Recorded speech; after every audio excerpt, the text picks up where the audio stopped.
everyone, and welcome to a brand new episode of The Latest Thread. Today, we are going to kind of take one step further to the topic we had last time. Ava was our host, and we talked about design inspiration, and we all share different ways that we get inspiration for quilting things. And we thought it might be kind of fun to just take it one step further and share with you guys how we actually start to put that into real life, how we get those designs on the quilt as far as the planning goes, just another step closer to taking our first stitch. So I have a couple of pictures to share with you. I'll just get my screen share happening.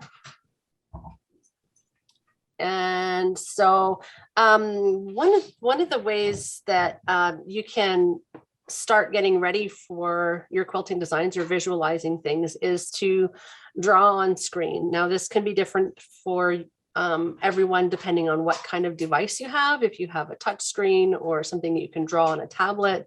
But I like to just doodle right on top of the quilt. If I can get a nice flat picture of the quilt, and even if it's not the exact quilt that you're going to do, sometimes if you go into Google Images, you can pull off a nice straight picture of the exact same pattern and draw on that as well. Let me just move my bar over. So that's just a couple of examples of how you can kind of pre-visualize and get a plan going, is to draw digitally. And then Karen has a couple of ideas here too. Yeah, I just usually snap a portion of, client quilt that comes in, because I have to be thinking about it ahead of time. I'm sure we all do the same thing. About 3 weeks down the line, you have a quilt, but let me think about it now. Not always. Okay. Sometimes it's as I'm loading it, but anyway, yeah, I just snap a picture, and it doesn't have to be flat or straight. I just want to have an idea of where I'm going. So like on this design, you can see there's like 12 lines in that dark area, straight lines. And when you see the finished quilt, you'll see there's only 5, because it's just a plan. It's an idea to get them going. See, if I had put 12 lines in that dark bar, that would have been like way too much. So yeah, just an idea. It gives them also an idea of what I'm doing on their quilt before they say, okay, yeah, go ahead. Yeah. Do you often do that? Are people asking you for a preview, or? If I have a new customer or a friend of a friend that calls me, they usually want to see the plan. My longtime customers are like, just do whatever. Mm-hmm. Mm-hmm. What about you guys, Jody and Eva? I like to actually print mine out. So I usually will have the picture and then print it out in black and white. It's kind of the key, because then I can see it without just what do they call that? The tones. All the saturation. Yeah, not the patterns and stuff. And I usually print out, it's kind of a love-hate thing, right? Because I'll print it out and I'll print out multiples. So I either have no ideas, but that's okay, because I keep it just sitting there and you see it, and then just some weird time when I should be doing something else, I have an idea for it, or I have a ton of ideas and then I overthink which one I should use. So it's kind of like a love-hate thing for me. It's a great way to do it unless you can't decide. And my tendency generally is to try to use too many of the ideas in one.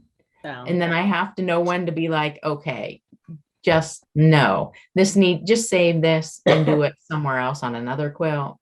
So yeah, I like to draw it on actual paper with a pencil myself.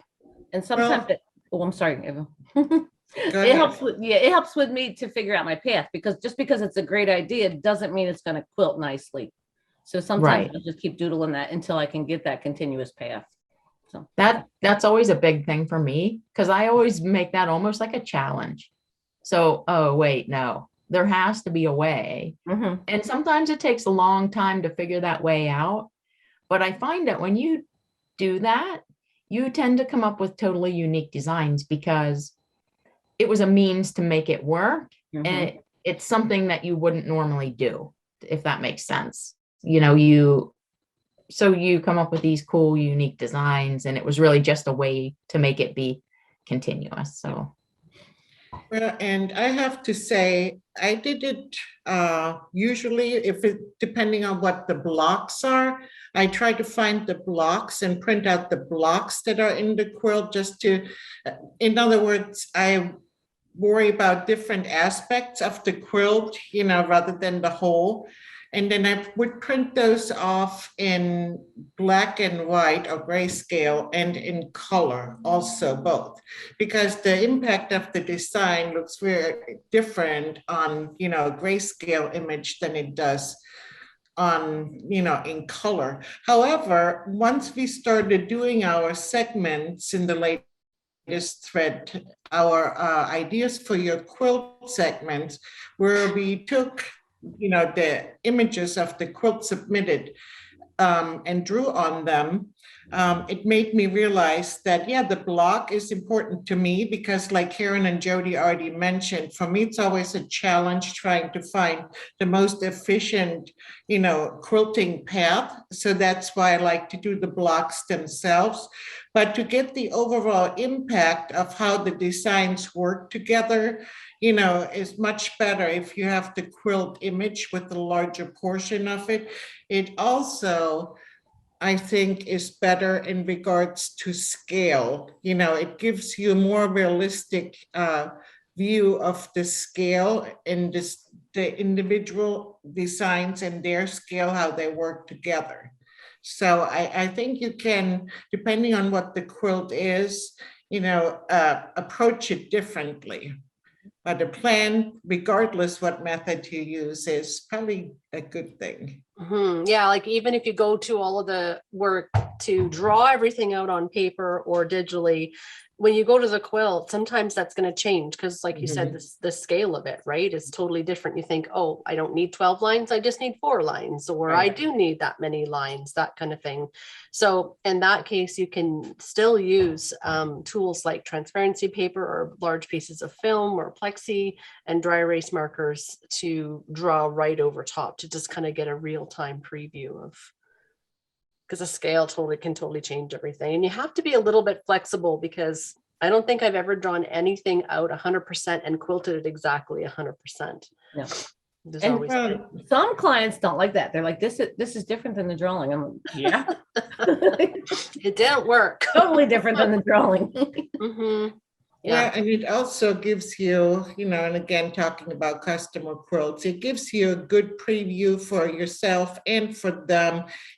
Because you're talking about swirls, you're talking about, using terminology that they don't necessarily even understand what I'm talking about, and you're talking about, well, you want to mix up straight lines and, round shapes. It gives you an idea which type of designs actually look good on that quilt. But if you draw it, like Sharon said, on transparency or vinyl, then they can actually visualize it. And that's why I, for instance, like for them to submit a quilt picture to me prior to them dropping off the quilt, because that gives me a chance to play around with it, especially if it's somebody that I know I'll be able to visualize it. They need more visual aids, or for others to give them options and alternatives, based on their budget.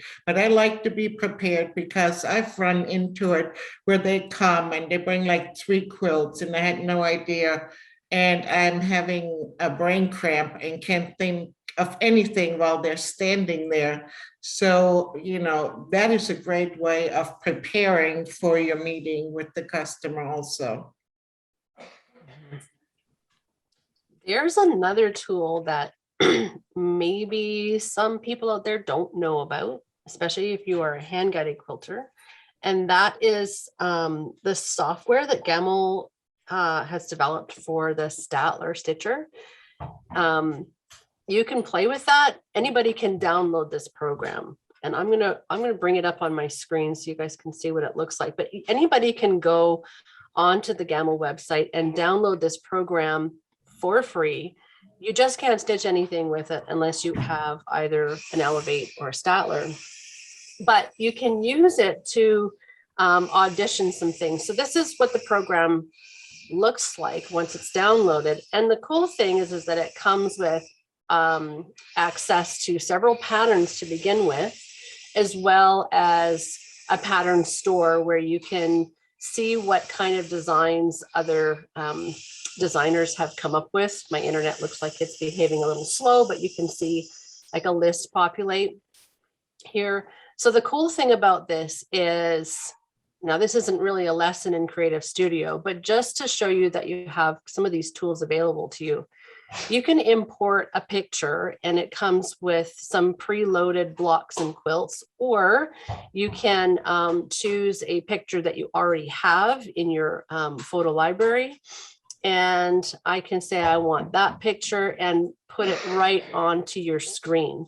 So what's neat about this, and we can pretend that there's no quilting on this whatsoever, is you can pull a pattern out and literally place it down on the screen and play with it, make some changes and fit it into a space to kind of get a preview of what kind of design might look good in that area. Now, obviously, because it's a digital design, you can't actually stitch it out, but it might be just good inspiration to go, hey, you know, I could, some flowers would look good in this space, or feathers would look good here. And maybe something for a design contrast and saying, okay, I've got something curvy and flowy in this section. Maybe in the next section, I want to put something with straight lines. So then you can type in things, different words. You can put in some keywords and see what patterns come up and say, okay, well, maybe I want to put a crosshatch in that space kind of thing. So it's another kind of cool way to get just an audition, a preview of some ideas and get the inspirational juices flowing.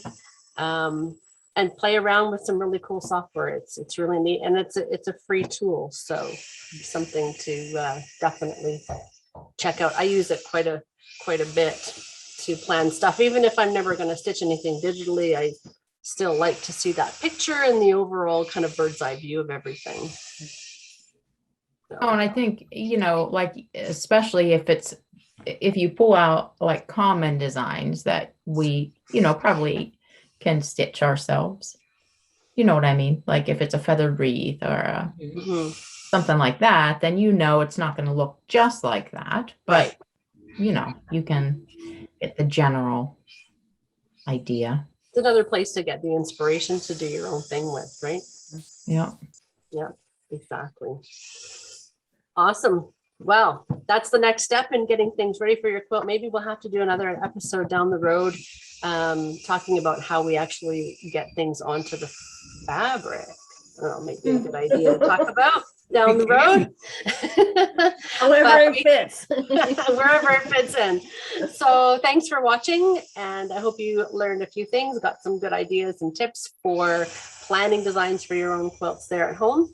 And we'll see you the next time on The Latest Thread. Bye. Bye.